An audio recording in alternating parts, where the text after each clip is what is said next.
Добро вечер, тредневник на К3. Денеска е задушница, утре е духов ден. Овој ден црквата го одредила за помен на покојните. Верниците одат на гробишта, а свештениците се молат за душите на покојните. Духов ден е еден од најсветлите празници во православието, во кој што се слави слегувањето на Светиот Дух врз апостолите на 50-тиот ден од Христовото воскресение.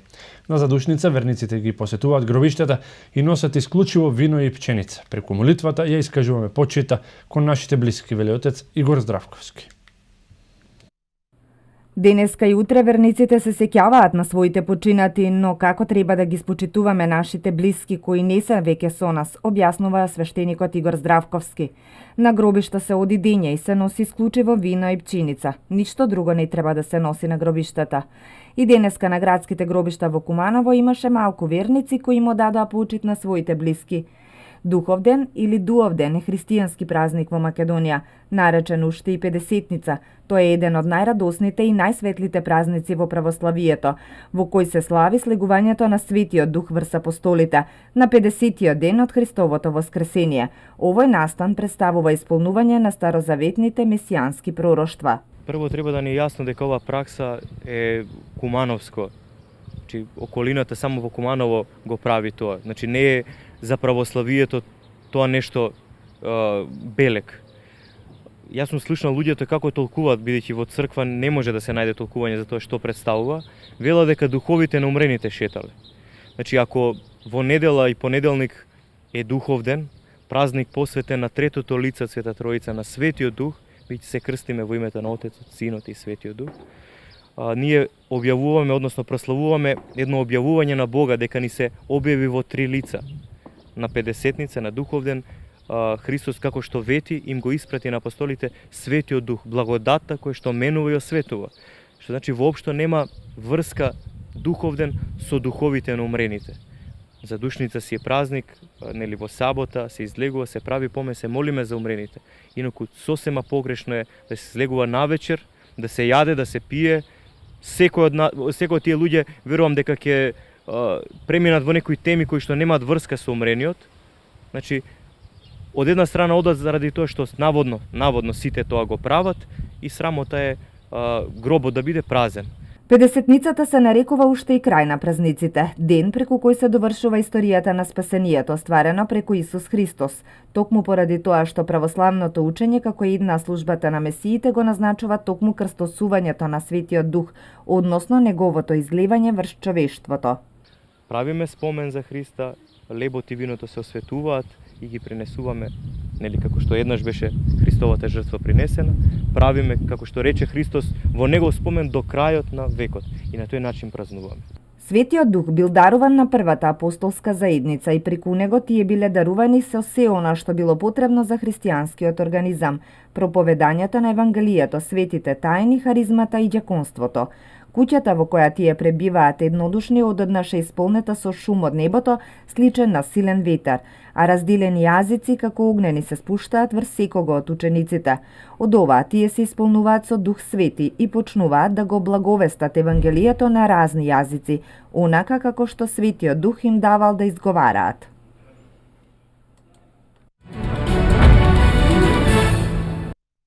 Утре на денот кога се слави еден од најголемите господови празници, Света Тројца или уште познат како празник на Светиот Дух, во криопаланечкото село Петралица ќе се изврши осветување на новоизградениот православен храм Света Тројца.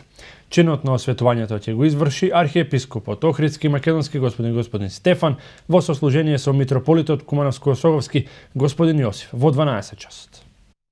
Во недела, кога се слави големиот христијански празник Света Троица, во чест на слегувањето на Светиот Дух на земјата и на воспоставувањето на црквата, во кривопаланечкото село Петралица ќе биде осветена новоизградената православна црква, која е посветена на Светото Тројство, Таткото, Синот и Светиот Дух и ќе го носи името Света Троица. Чинот на осветувањето ќе го изврши архиепископот Охридски и македонски господин Стефан во сослужение со митрополитот Кумановско-Осоговски господин Јосиф.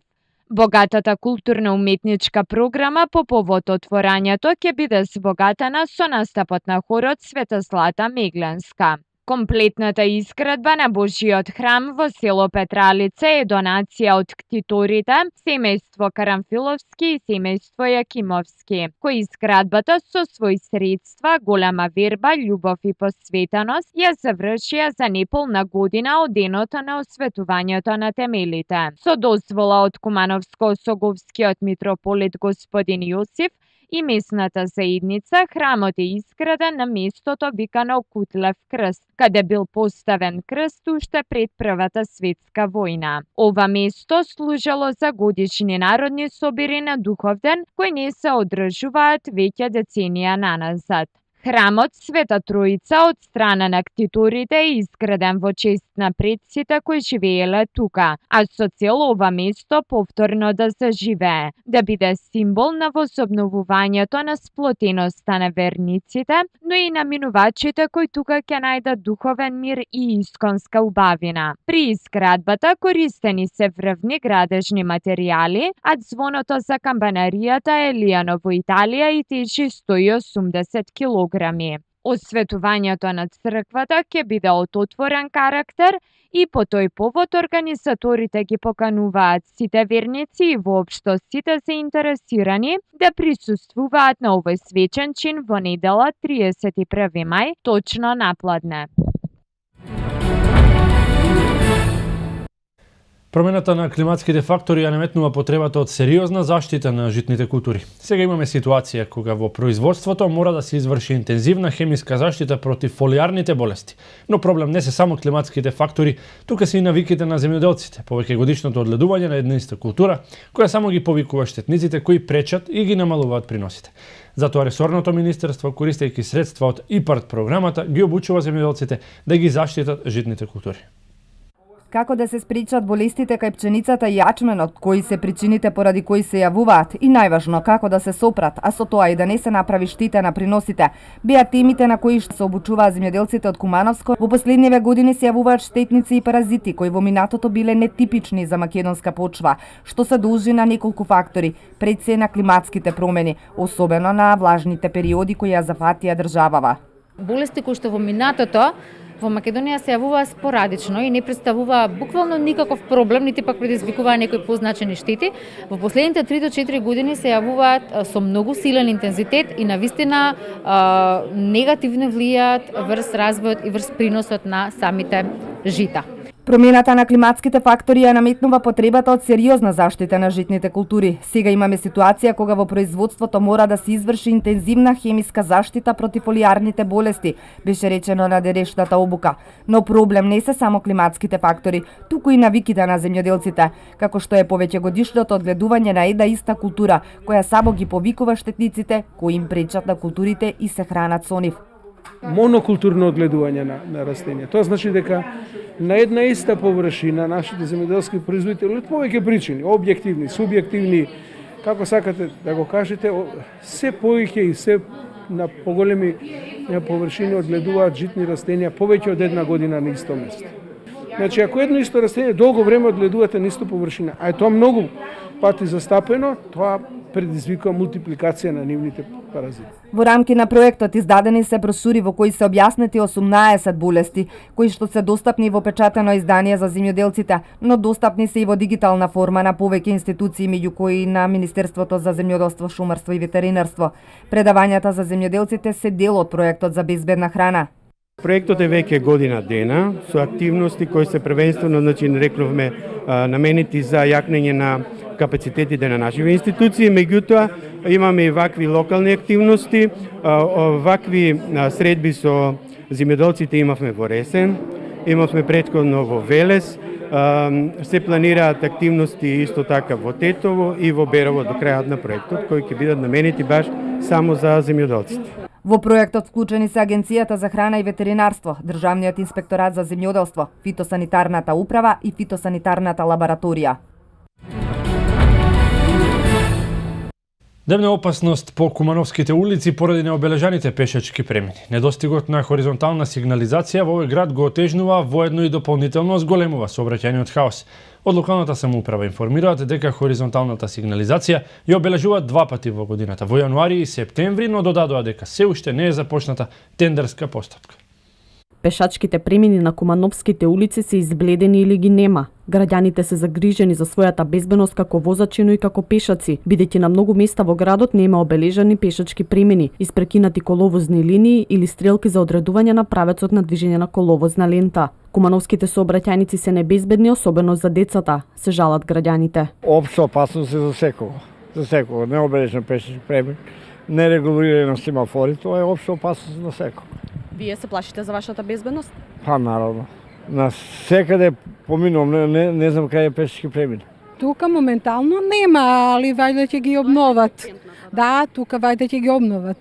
Тоа е дополнителен ризик за пешаци и други луѓе кои веќе или се немоćни или не слушат, не гледат и тоа е дополнително за нив. Тоа е посебна грижа за деца и треба да има и секогаш и по закон за безбедноста во сообраќајот треба да има обележен пешачки премин. Нема ништо, не води никој ред. Никој не води ред. Они представља треба се обележи тоа да се пешачки. Зад мене е една од најфреквентните раскрсници во градот на која што нема обележани пешачки зони и нема сообраќајни знаци, што во попладневните часови кога циркулираат најмногу луѓето и возилата создава дополнителен хаос и ризик за безбедноста. Од локалната самоуправа информираат дека се уште не е започната тендерската постапка за да се надмине проблемот со сообраќајната инфраструктура. Оттаму додаваат дека хоризонталната сигнализација ја бележат 2 пати во годината, еднаш во јануари, а потоа во септември. Иако навидум овој проблем не изгледа многу сериозно, сепак последиците би можеле да бидат фатални, со оглед на тоа дека со необележаните коловози пешаците едва ќе знаат каде и кога да ја преминат улицата, а возачите каде и кога да го запрат своето возило, а сето тоа би довело до сообраќаен хаос. На само 3 километри од центарот на градот, жителите на населба Карпош се соочуваат со значајни инфраструктурни проблеми кои бараат она што им ветено да биде исполнето. Зошто после толку изминати години од силните ветувања, од постојаните очекувања за минимум човечки на едноставни инфраструктурни решенија за елементарен достоинствен живот, ништо не се презема за оваа многоубрана населба? Прашањата постојано ги поставуваат граѓаните, но решението за истите се уште само зборови и ветувања. Недалеко од центарот на градот се наоѓа населбата Карпош, или позната меѓу нас граѓаните како Рајкова куќа. Во населбата живеат околу 10.000 граѓани, кои иако се толку блиско, сепак се како што велат многу далеко од живот со епитет најголема населба во општина Куманово. Се соочуваат со низа инфраструктурни проблеми веќе со години, иако се ветени се уште стојат неисполнети. Најголемиот проблем кој го посочуваат е мостот за кој било ветено дека ќе добијат комплетна реконструкција и тротоар за да можат без никаков проблем да поминуваат, без притоа да биде загрозена безбедноста на граѓаните. Надојдената вода и при најмал дожд прави едно големо езеро и децата не можат да отидат на училиште и родителите се приморани да ги возат со автомобили, раскажуваат жителите. Ние бараме како совет на родители комплетна реконструкција на овој мост, бидејќи се ќе покажам водата при еден дожд, поголем дожд, одозгора од салон до овдека се прави едно големо езеро и децата не можат нормално да отидат на училиште. Значи ние како родители сме приморани при паѓање на дожд децата да ги носиме со автомобили до училиштето. Значи нема тротоари ниту на овој мост, ниту од тука нагоре има, али одека нема. Безбедноста на децата на оваа фреквенција е загрозена. Ни даде ветување дека ќе направи експертиза проектантска за овој мост. Гледаме дека јас сум тука секојдневно, никакви проектантски куќи не излегува на терен да го проектираат овој мост, да согледаат штетата што е направена. И мислам дека од ветувањето дека до 1 септември ќе се реконструира целосно овој мост, нема да има ништо. Значи ние како информација до местното население и до град Куманово, мислам дека и градоначалникот информиран на 7 мај имавме последен совет на родители у школото на кој што едногласно донесовме одлука доколку во текот на овие летни месеци не се изврши санација и реконструкција на овој мост, не се изгради таа пешачка патека на самиот мост, ние како совет на родители децата од 1 септември нема да ги пуштиме на училиште. Ќе почнеме со еден бојкот на наставата, затоа што на нас како местно население, како родители на тие деца ни е на прво место нивното здравје и безбедноста до самото училиште, што во моментот на оваа место е загрозено. Местното население на состанокот со градоначалникот побарало и прочистување на барата, бидејќи со самото натоложување на водата од дождовите и од испуштање на канализацијата представува голем ризик за заразни болести. На тој состанок им било ветено дека од почетокот на месец мај ќе започне прочистување на барата. Ние уште како совет на родители дадовме иницијатива на тој состанок и барата да се прочисти, бидејќи кога ќе се наталожат вода од врнежи и од септички, од канализација, има се испушта тука канализација во бара. Тоа е се зараза за наши деца. Што ви е ветено на исполнето? Добивме ветување од градоначалникот дека после великденски празници ќе почне прочистување на ова корито на барата, меѓутоа како што самите гледате, ништо од тоа. Жителите се сеќаваат дека порано водата била чиста во барата. Сегашната ситуација е доведена до тој степен да луѓето се огорчени поради непријатната миризба од испуштањето на фекалните води, а да не зборуваме за заразните болести, вели жителката на оваа населба. Највише ни смета смрадот. Смрадот најповеќе ни смета, бидејќи е неподнослив. Тука треба само да помине некој и да го осети тој смрад, за да предпостави како ќе се чувствува од тој смрад. Тоа е една работа. Втора, нерешени проблеми со испуштање на фекални води. Значи, испуштање на фекални води. Рекоа комшиите дека не направена канализација како што треба и никој не работи на тоа веќе 10 години. Како резултат на тоа и ве гледате.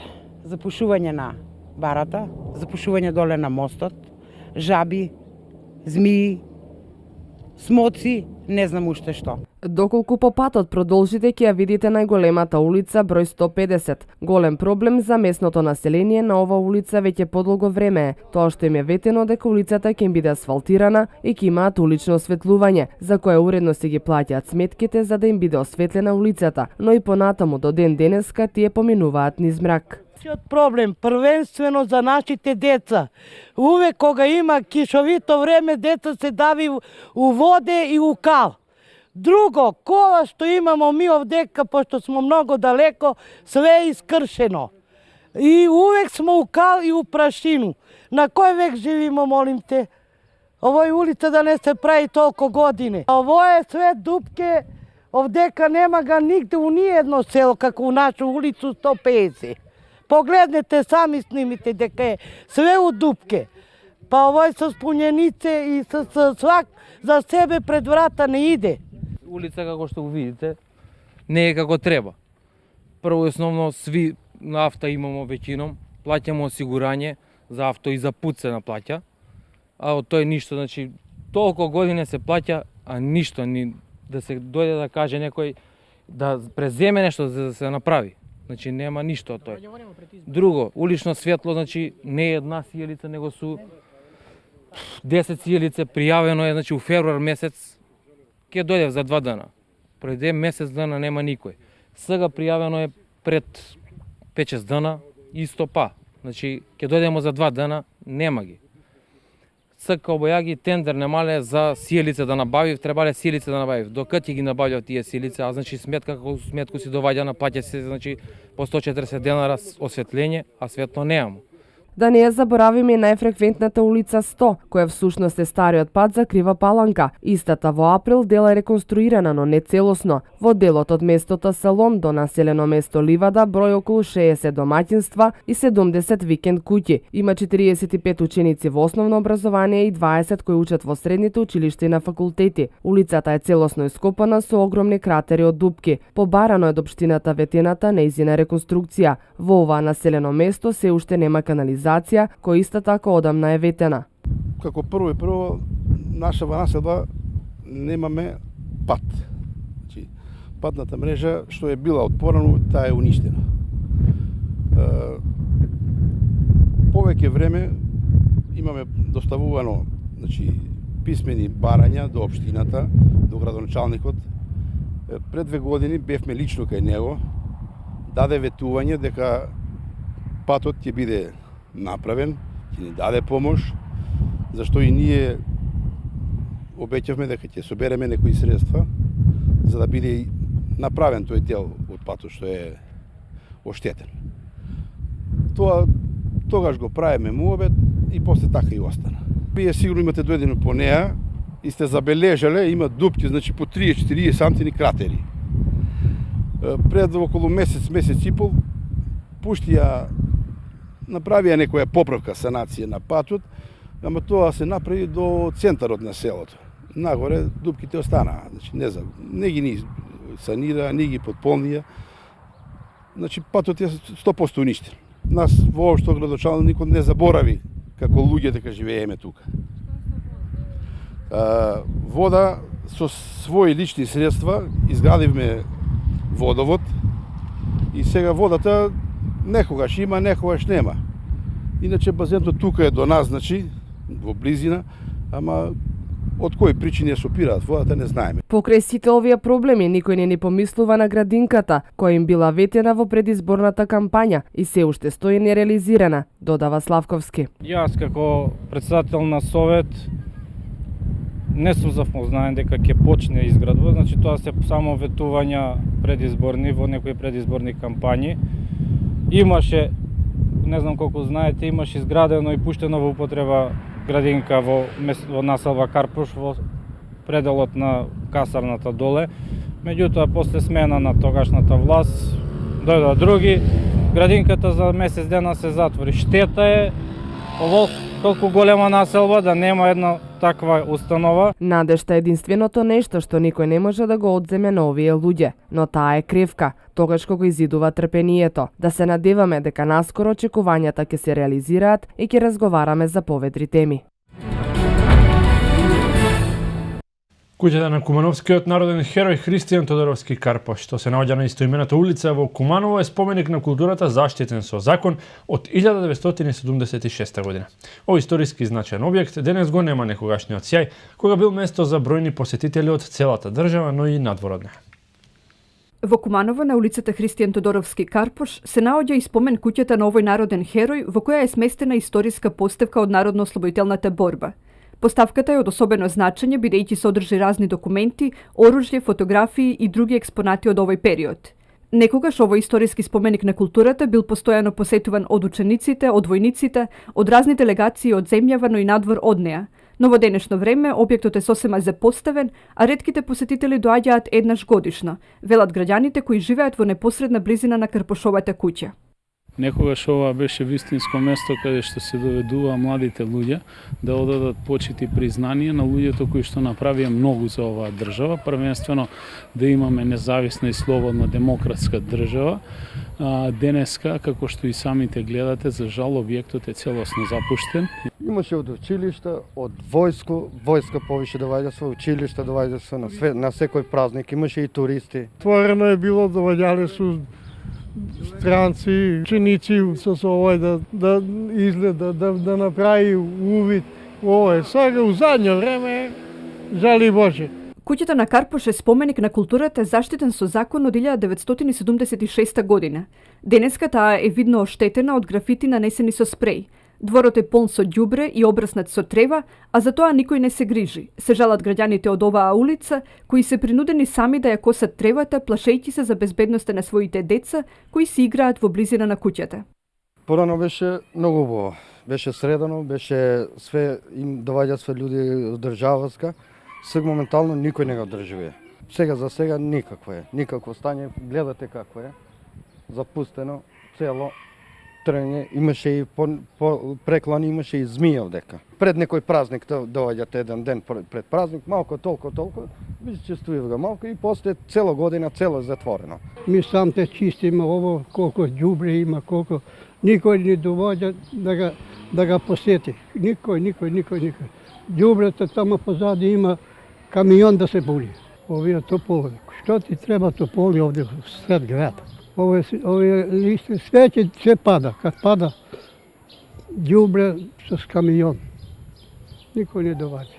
За жал, како што гледате, во овој објект позади нас спомен куќата на Христијан Тодоровски Карпош, кој што е народен херој на овој град и на оваа држава, е тотално запоставена. Бистата не е тука, во самиот објект дури нема и електрична енергија. За среќа на лојалните граѓани и совесните граѓани кои што живеат во непосредна близина на објектот, тој се уште се одржува.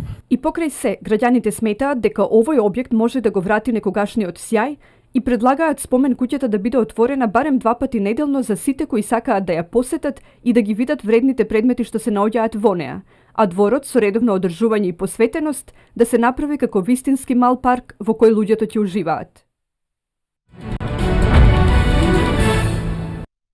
Премиерот Никола Груевски при денешното поставување на камен темелник на технолошко-индустријско развојната зона во Делчево најави дека од 1 јуни социјалната парична помош ќе се зголеми за 10%. Зголемување ќе има и кај паричниот надоместок за родители на деца со пречки во развојот за 25%.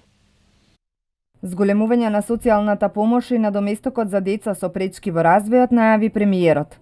Од 1 јуни за 10% се зголемува износот на социјална парична помош, а за 25% паричниот надоместок за родители на деца со пречки во развојот од материјално необезбедени семејства, како и за згрижувачките семејства за деца без родители, најави премиерот Никола Груевски денеска во Делчево.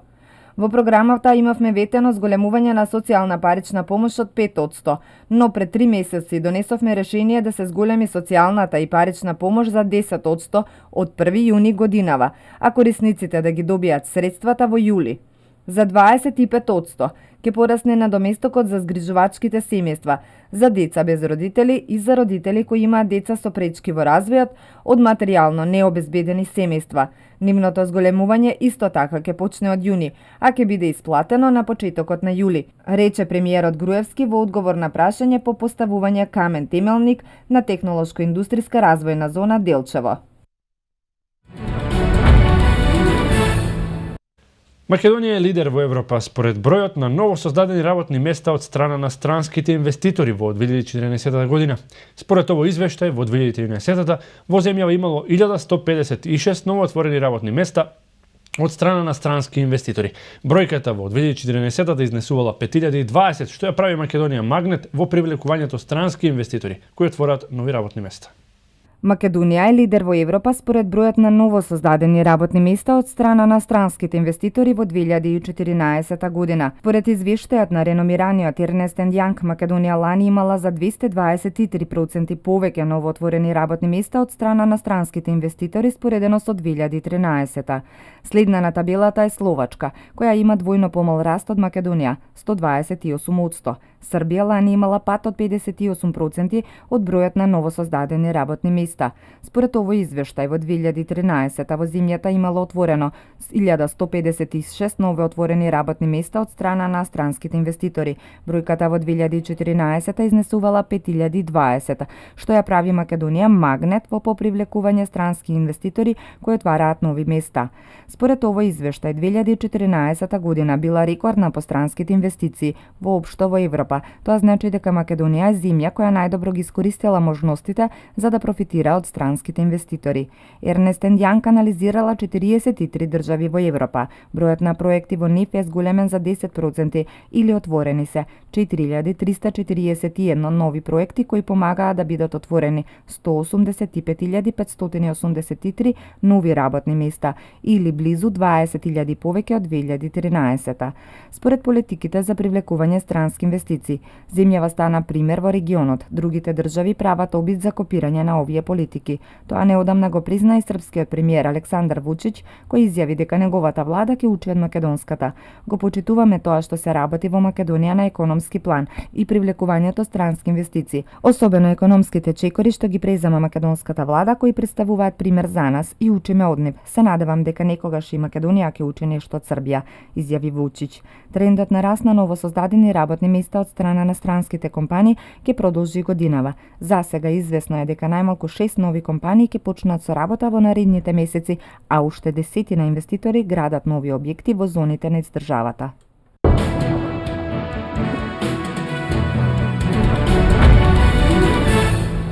Во рамки на својата турнеја низ Европската унија за лобирање за реформи на унијата, британскиот премиер Девид Камерон остварил средба со германската канцеларка Ангела Меркел. Канцеларката покажала разбирање за реформите кои ги бара британскиот колега и изразила желба да ја помогне на Велика Британија да остане во унијата по референдумот во 2017 година. Проследете ги преостанатите вести од светот. Посетата и средбата на британскиот премиер Камерон со неговата германска колешка Меркел се смета за најважна посета во рамки на неговата турнеја низ Европската унија за лобирање на реформи за унијата. На средбата двајцата колеги разговарале за статусот на Британија по референдумот во 2017. Меркел покажала разбирање за барањата на Камерон и ветила дека ќе го следи процесот на реформи кои ги бара Лондон, не исклучувајќи и однапред измените на европските договори кои ги загрижуваат многу земји членки. Германија сака силна Велика Британија во Европската унија, посочи Меркел, а една од пораките на средбата е дека и промените на европските договори не се исклучени. Камерон под притисок на европските скептици сака да врати некои од овластувањата на парламентот и поостри критериуми за добивање на социјална помош за европските државјани. Доколку ги добиат стапките ќе се заземе за останувањето во унијата. Тој во Берлин допатува по посетите на Хаг, Париз и Варшава. Москва објави листа со имења на европски политички челници на кои што им е забранет влезот во Русија, изјави холандскиот премиер Марк Рутеј, оценувајќи дека станува збор за реакција на европските санкции воведен по присоединувањето на Црноморскиот полуостров Крим и судирите во рускојазичниот исток на Украина. Русија вчера на некои европски амбасади им испрати список со лица кои што повеќе нема да можат да влезат на руска територија, изјави на пресконференција холандскиот премиер Марк Рутеј, додавајќи дека на тој список има тројца холандски парламентарци.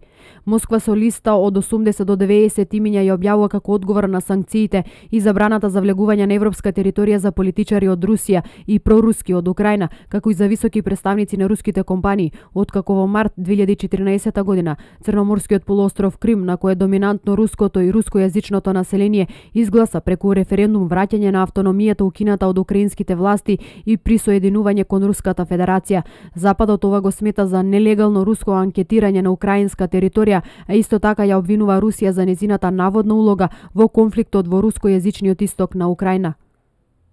Бројот на смртните случаи од поплавите и бурите во американските држави Тексас и Оклахома во изминатата недела достигна 28.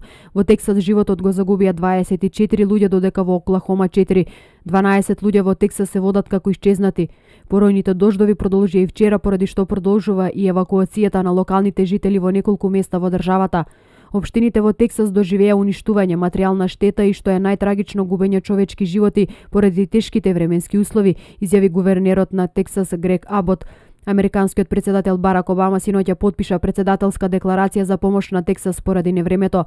Белата куќа соопшти дека со декларацијата се отвараат федерални фондови за помош на населението и фирмите, како и за властите во Тексас. Таа американска држава придонесува годишно во федералниот буџет со 1,4 милијарди долари и е најголем снабдувач со енергија.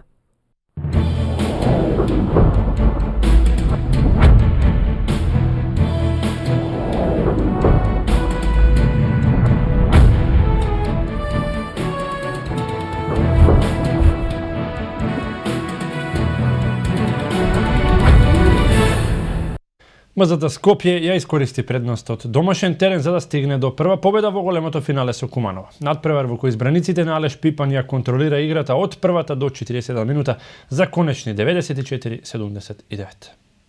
Актуелниот шампион на импресивен начин го започна надпреварот на кој веќе во првата четвртина си создаде сигурна предност од 11 поени разлика, 30-19, која во продолжение константно ја надградуваше. На почетокот на второто полувреме домашните кошаркари стигнаа до огромна предност од 21 поен, 63-42, па во преостанатиот дел од надпреварот само се обидуваше да го одржува двоцифреното водство. Куманова единствено успеа да дојде до минус 10 во седмата минута од последниот период, меѓутоа до крајот немаше ниту сили, ниту шанси да направи нешто повеќе. Најдобар во редовите на Аеродром беше фантастичниот Синовец, кој надпреварот го заврши со 25 поени, 6 скока и 3 асистенции за своето име, додека Предраг Самраджиски имаше дабл-дабл ученок со 15 поени и 14 скокови. На спротивната страна, Костовски уфрли 20 поени, а Луковиќ придодаде со 15 поени и 10 скокови. Второто финале меѓу овие две екипи се игра утре, со напомена дека финалната серија сега се сели во Куманово.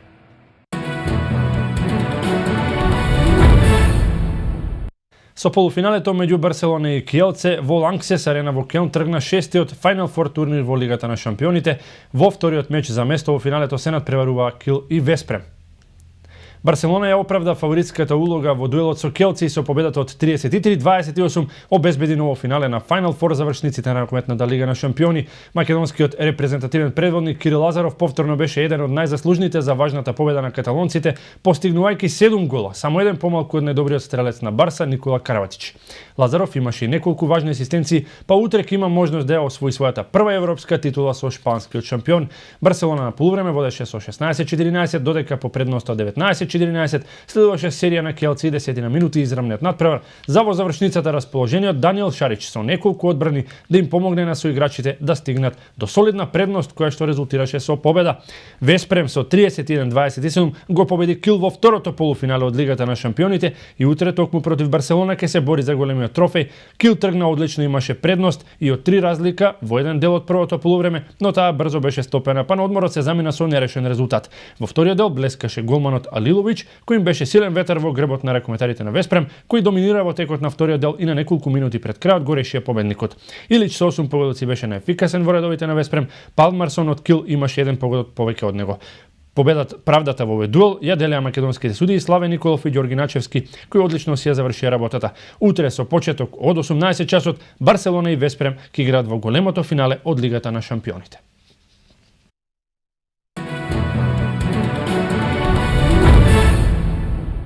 А се Блатер е реизбран за председател на ФИФА. Фудбалот загуби многу со победата на Блатер, смета Луис Фиго, а ова е пети пат како швајцарецот е избран. Сеп Блатер е повторно избран за председател на ФИФА. Беше мрачен ден. ФИФА изгуби, но изгуби најмногу фудбалот и на секој што се грижи за овој спорт, изјави Луис Фиго. Тој додава дека Блатер бил циничен кога изјавил дека не може се да контролира. Според него, тоа ја навредувало интелигенцијата на секого. Ако Блатер бил малку загрижен за фудбалот, тој би се откажал од кандидатурата, вели Фиго. Доколку има малку грижа, ќе поднесе оставка во наредните неколку дена, објасни на крајот Фиго. Принцот Али бин Хусейн од Јордан останал единствена конкуренција на Сеп Блатер во трката за председател на ФИФА. Луис Фиго и Мишел Ван Прак се повлекле, а председателот на УЕФА Мишел Платини под полната поддршка му ја дал на принцот Али. Мислам дека Блатер ја заврши својата мисија и дека ни треба некој помлад за да го замени. Тој својот живот го посвети на ФИФА, но сега е потребен некој друг. Времето малку го прегази, изјавил Платини. Како и да е, по повлекувањето на принцот Али бин Хусейн од Јордан, Блатер по пети пат е избран за председател на ФИФА.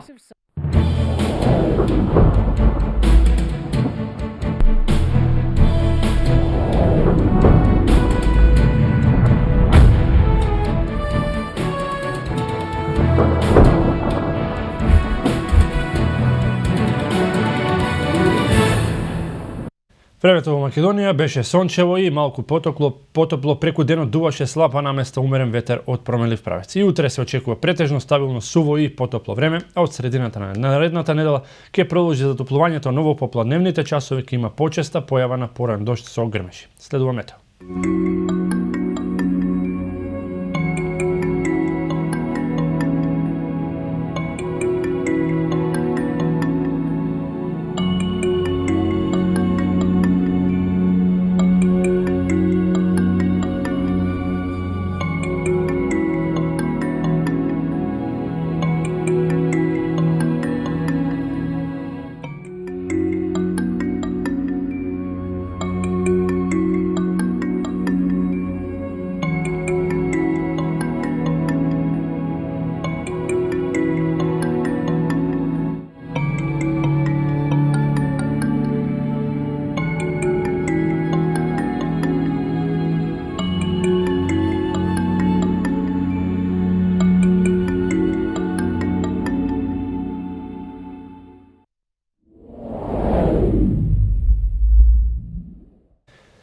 Ви благодарам на вниманието, почитувани гледачи, останете и натаму со програмата на К3 телевизија. Пријатна вечер.